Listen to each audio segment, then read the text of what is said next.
O que seria a psicanálise? A psicanálise ela é um método de investigação da mente humana e dos seus processos que eleva a mente para além das suas relações biológicas e fisiológicas.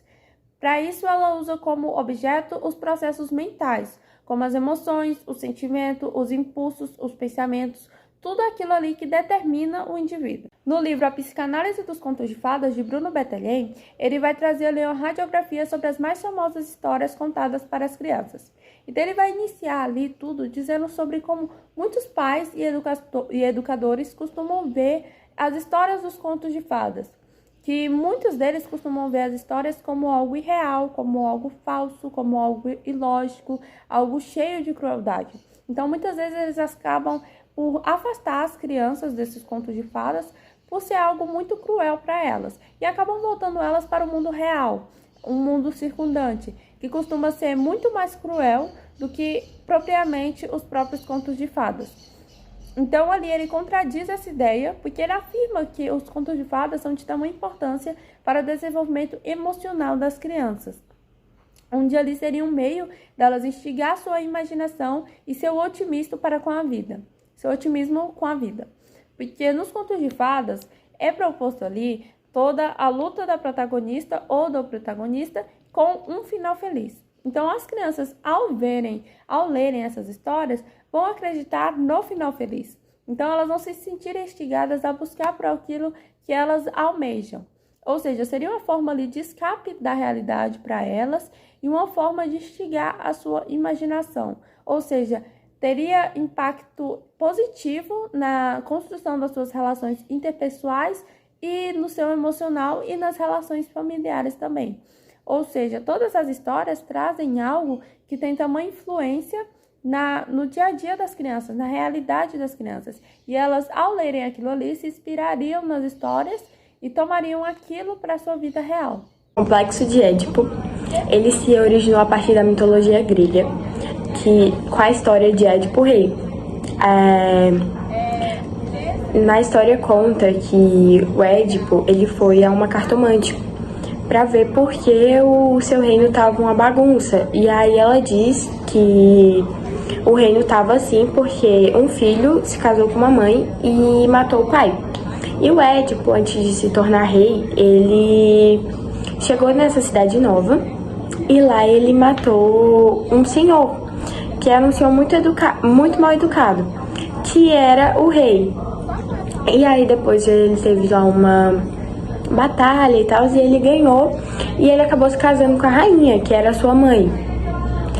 E aí por isso que o reino dele tava em toda essa bagunça. E aí, de acordo com o Complexo de Édipo de Freud, diz que a criança ela vai se apaixonar pela sua mãe. Quando ela tá na idade dos 3 aos 5 anos, ela vai se apaixonar pela sua mãe e vai criar rivalidade com seu pai.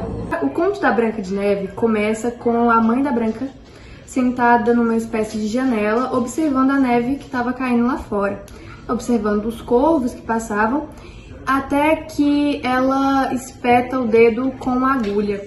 E aí quando começa a sair o pinguinho de sangue, bem vermelhinho, ela olha para a neve e fala: nossa, como eu queria ter uma filha tão branca como a neve, com as faces tão vermelhas como sangue,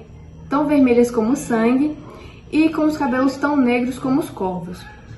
Nessa parte, quando um tempo depois a Branca ela nasce exatamente como a mãe havia desejado. Nisso a gente já pode fazer uma análise psicológica. Freud, considerado o pai da psicanálise, ele propõe uma teoria que diz que os pais eles tendem a projetarem os seus desejos nos seus filhos, ou seja, tudo aquilo que eles desejaram e não conseguiram, eles vão desejar para os seus filhos. Nesse caso da Branca de Neve, provavelmente no inconsciente da mãe dela, aquela era a aparência que ela queria ter, mas como ela não teve, ela desejou que a filha dela tivesse. Chega um momento que a mãe da Branca morre. Com isso, o pai dela se casa novamente, a madrasta. A madrasta dela é descrita como uma pessoa dominadora, como uma pessoa má, porque o nome dela já diz, né, Rainha Má, então todos consideram ela uma pessoa maldosa, a gente pode dizer também narcisista. E ela tem um espelho mágico, e ela sempre pergunta para esse espelho: espelho, espelho meu, existe alguém mais bela do que eu? E o espelho sempre respondia que não existia ninguém mais belo do que ela, que a rainha era a mais bela de todas. Até que um dia ela faz a mesma pergunta pro espelho, e o espelho responde que a Branca de Neve é a mais bela. Nisso, a rainha cria um ódio pela Branca de Neve. Mas aí você deve estar se perguntando, mas por que esse ódio? Só porque a menina é mais bonita que ela? É porque o espelho, ele pode representar uma figura materna. Essa figura que a rainha tem do espelho faz com que ela deseje uma validação do espelho. Se o espelho não valida a beleza dela, ela vai se sentir muito ódio pela outra pessoa. Por a rainha ter uma obsessão por beleza, ela vai fazer de tudo pra ter aquela beleza pro espelho validar ela. Não é porque ela não se sente realmente bonita, é porque ela precisa da validação do espelho pra se sentir bem. Com isso, ela não mede esforços para conseguir a beleza. Ela contrata um caçador para matar a Branca. E também, segundo o conto dos irmãos Grimm, o caçador deveria levar o fígado e o pulmão para a rainha. O caçador, ele fica com pena da Branca e não a mata. Assim ela foge. Quando ela foge, vai viver sua vida independente, já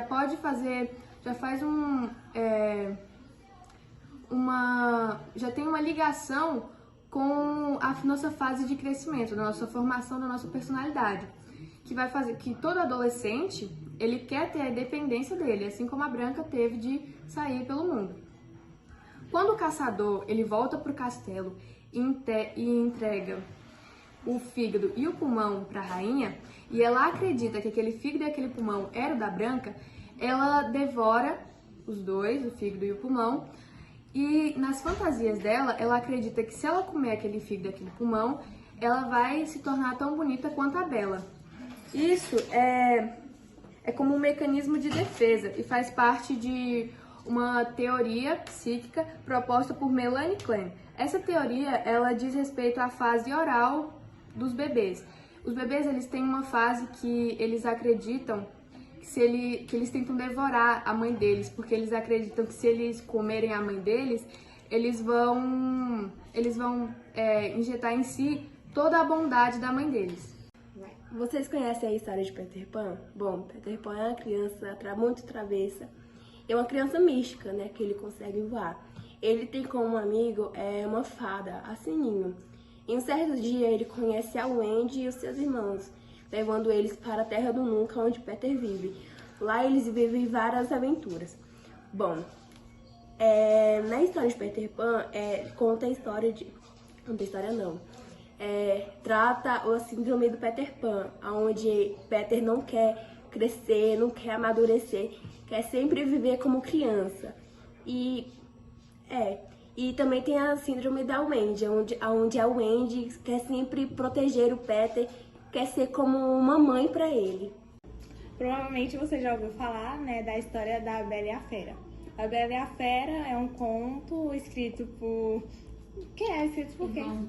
Irmãos Grimm, que conta que a Bela era uma donzela que morava no vilarejo, ela morava com o pai dela, ela não teve mãe, e aí o pai dela era inventor, e em uma de suas caminhadas ele acaba parando em um castelo e roubando uma flor.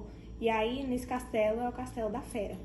E aí, como a gente já sabe, ele foi preso, e aí a Bela foi cumprir a sentença do pai dela no lugar dele. E aí, nesse meio tempo, no desenrolar da história, os dois acabam se casando. Um detalhe que foi contado no começo da história é que a Bela, como ela não tem mãe, ela acaba desenvolvendo o complexo de Édipo, perdão. E aí a Bela é narcisista, né? Ela sonha com um mundo perfeito, né? Porque ela acha que o vilarejo não é suficiente para ela, não é um lugar que que não é perfeito para ela, sabe? Ela precisa de um lugar melhor que aquele. E ela era muito, como ela era fissurada nos livros de contos, ela acaba idealizando uma cidade melhor. A fera seria uma representação das nossas fantasias narcísicas, que aí, como a Bella foi capturada por a fera, ela foi maltratada, né, do começo, mas depois, com o passar do tempo, a fera acaba, né, ajudando ela, mimando ela em algumas partes, né? E aí os desejos dela vai se realizando, né, com o passar do tempo. E aí, como ele estava realizando esses desejos dela, né, de ajudando ela a desenvolver o comportamento dela também, porque como ela foi criada pelo pai, ela acabou sendo mimada e a fera também estava mimando ela muito. E a gente sabe que essa criação seria uma função da mãe, onde isso seria a interligação aí com o complexo de Édipo, que a Ana Luísa comentou lá no começo do vídeo. Também tem outra versão que fala sobre a síndrome de Estocolmo, que a síndrome de Estocolmo é quando a vítima acaba se apaixonando pelo seu agressor. Como a gente já sabe, a fera maltratava a Bella algumas vezes. O Chapeuzinho Vermelho, né, que foi criada pelo Charles Perrault, né, sua primeira versão foi publicada em 1697. Possui muitas versões diferentes, né, a mais famosa dela que é a dos irmãos Grimm, né, que é aquela que o lobo sofre um castigo, todo mundo sai felizinho da vida, né, todo mundo pulando alegre, né. Na versão de Perrault é conhecido mais pelo título de Capinha Vermelha, né, nessa história aí, a avó da Chapeuzinho Vermelho, né, que é mais conhecida, né, atualmente, a avó dela, ela faz uma capinha vermelha, né, pra menina, e sua mãe manda ela levar doces pra avó dela, né, porque tava doente, né, que não sei o que. Aí, na floresta, ela acaba se deparando com um lobo, né, que começa a perguntar sobre onde é que ela, pra onde que ela ia, né, onde é que era a casa da avó dela, não sei por que essa menina falou, mas ela falou, né, e aí, com essas informações, o lobo seguiu lá pra casa da avó da menina, comeu a avó da menina, né? E nessa versão, o lobo ele nem se disfarçou da avó da menina, ele só deitou lá na cama mesmo e ficou lá, né? E quando o Chapeuzinho, a capinha vermelha, né, chegou, o lobo pede pra ela deitar com ele, né? E o lobo se atira em cima dela e devora ela, né? Aí tá, nessa questão aí da psicanálise, né? Esse desejo, né, porque na versão lá, a Chapeuzinho Vermelho, ela acaba desobedecendo a mãe dela, né, porque a mãe dela fala pra ela ir, né, no caminho mais levezinho, né, só que aí ela acaba seguindo pela floresta, né, e esse desejo de superar os limites, né, faz parte de uma busca de uma identidade humana, né, de forma simbólica, a menina, né, projeta a menina nos perigos do conflito édipico Sim, Édipo. Né, de forma simbólica, projeta a menina nos perigos do conflito édipo, né, durante a puberdade e depois a salva para que possa amadurecer livre de conflitos. Né? O capuz vermelho, né, que é muito, assim, remete muito ao, assim... Pode falar, minha filha. Reflete muito a questão, assim, do sexo, né, e o símbolo das emoções violentas, né. E Freud, né, mostra que o animal, né, o lobo, ele simboliza o pai, né? Isso remete à questão édipica, né? Porque surge o desejo da filha de ser seduzida pelo pai, né? Pelo lobo. E aí, para que isso se concretize, é necessário que a mãe ou a avó sejam mortas, entendeu? É isso.